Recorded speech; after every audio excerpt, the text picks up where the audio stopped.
player versus verbally commitment. And I want to add to that. What is your today? To you, what is a college commitment? What is a commitment? Well, in my opinion, it's defined in the dictionary pretty clearly what a commitment is. I would say that's one of the biggest things. I've been in college coaching for 25 years. I've been to Omaha as a coach. I've been to the D2 World Series. I've been at Division III. Been everywhere. And that's probably something that's changed the most probably in the last 10 years. And unfortunately, from the college baseball program side, but also from the player side. I can tell you how we define it at Angelo State, and that's something, we're still, it's changed a lot. When we first started our program 15 years ago, you had the fall early signing period and you had the spring signing period. And I think up until about 4 years ago, we had signed 2 players ever in that fall early period. Now, take last year, we signed 8 in the early period.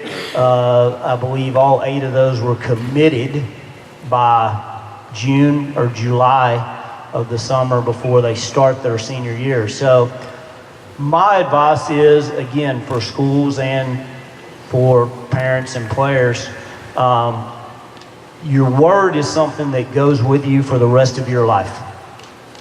And it's carried with you. And like I say, I'm very disappointed in college baseball, in the programs that do that. I mean, if you want to go look on websites, you can go see there are certain schools out there that have 30 commitments for 2021 and 2020. Well, we just told you that's not possible. They only get 25 scholarships. So when you commit that early, and you'll hear people say, well, it's just a verbal commitment. Well, to me, that bothers me, because I hope when I tell you something, you believe me, because I gave you my word. So what I would say, if you're not ready as a player and know that 1,000% you want to go to school X for whatever scholarship amount they are offering you, then do not give them your word. Once you do that, if a college coach calls, you say, thank you very much, I appreciate your interest, but I have already committed to go to whatever school.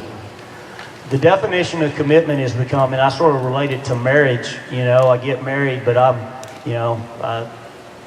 still looking, if I get something better, I think I'll go that way. And that's exactly what's happening in college baseball, from both ends, and that's we're a very good Division II program. We've been in the World Series 2 out of the last 4 years. I can't tell you the number of guys that we have signed that were committed to, quote, the best of the best, and for whatever reason, got a phone call saying, hey, I know that was a commitment, but we found somebody better. I don't know the number of smaller schools that somebody maybe did commit to Division II or a Southland school, and then something better comes along. And then the other thing, we're this way with junior colleges because if you commit to Curtis at Odessa or sign with Odessa, you can still sign with any four-year school up here. But to me, once you say you're going to Curtis, we're done. I mean, you're going to Odessa. We're not going to try to come in and break that. So I just think, again, it's something if both sides can do a better job of, we'll get a little more sanity in this recruiting world. And again, I think it's more important, it says what type of person you are than anything. So unfortunately, you'll talk to kids, it's just a verbal. I just made a verbal to whatever school, which means, if you offer me something better, I might do it. And it's just not the way to live life, in my opinion. Thank you, Coach Brooks.